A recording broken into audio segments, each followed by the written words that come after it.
کیونکہ دال شدیدہ مستفیلہ منفتحہ ہے اور ضاد رخوہ مستعلیہ مطبقہ ہے، اور دال میں صفت قلقلہ کے بھی ہے۔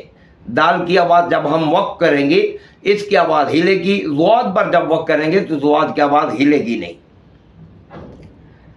اور ضاد میں یہ صفت نہیں ہے۔ اور پھر یہ کہ ضاد میں صفت استطالت ہے۔ استطالت کے معنی درازی چاہنے کے ہیں، لمبائی چاہنے کے ہیں، جو دال میں نہیں ہے۔ اب دال کی آواز میں استطالت رکھیں، دال کی آواز میں بھی درازی کریں، پھر تو کام ہو گیا۔ اور گو ان دونوں میں اسمات ہے، لیکن اطلاق و اسمات کا اثر حرفوں کے اوپر اتنا زیادہ نہیں پڑتا، جس کی وجہ سے اسمات کو کوئی اثر دیا جائے۔ بہرحال اسی طرح زال بھی ضاد کے ساتھ صرف جہر اور رخاوت میں شریک ہے۔ زال جہر میں اور رخاوت میں شریک ہے۔ رخاوت کے معنی نرمی، جہر کے معنی بلندی۔ اب ضاد کو زال کے مشابہ کیسے پڑھیں گے؟ ان کی آواز دونوں کی بلند ہوگی، نرم ہوگی۔ اب نرمی کا یہ مطلب نہیں ہے کہ ضاد کو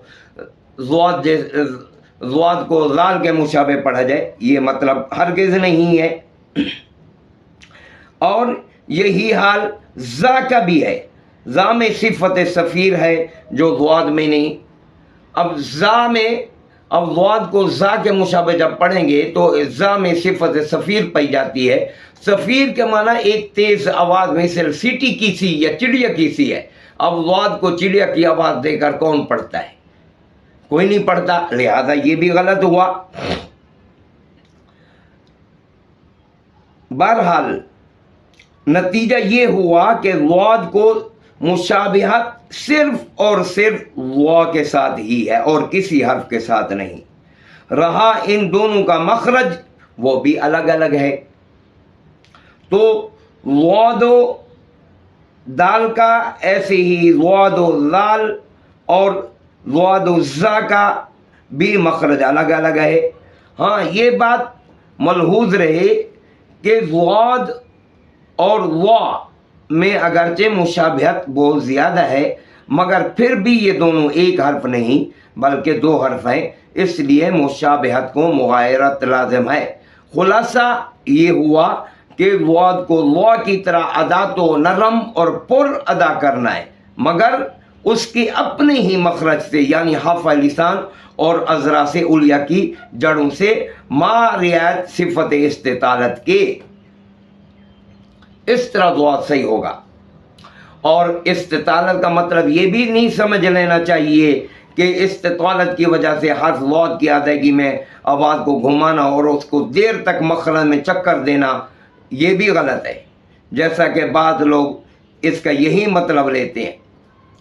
استطالت کا مطلب صرف یہ ہے کہ ضاد کا مخرج چونکہ تمام مخرجوں سے زیادہ طویل اور لمبا ہے، اور مخرج کے طویل اور لمبا ہونے کی وجہ سے آواز میں کچھ درازی سی پائی جاتی ہے، اور اسی سے ضاد اور وا میں امتیاز ہوتا ہے، اس لیے کہ ضاد میں یہ درازی نہیں ہوتی۔ واللہ اعلم بالصواب۔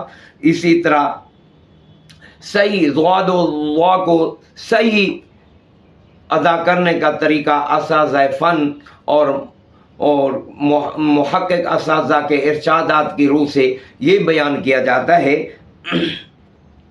کہ ضاد کو وا سے اور دال سے الگ رکھنے اور اس کے صحیح ادا کرنے کی ترکیب یہ ہے کہ نو کی زبان کو وا اور دال کے مخرج سے جدا رکھ کر حافہ لسان کو داڑھوں سے لگاتے ہوئے صفت استطالت ادا کریں، اور بوجہ صفت اطباق بیچ زبان کو تالو سے ملا کے رکھیں، انشاءاللہ تعالی ضاد صحیح ادا ہو جائے گا۔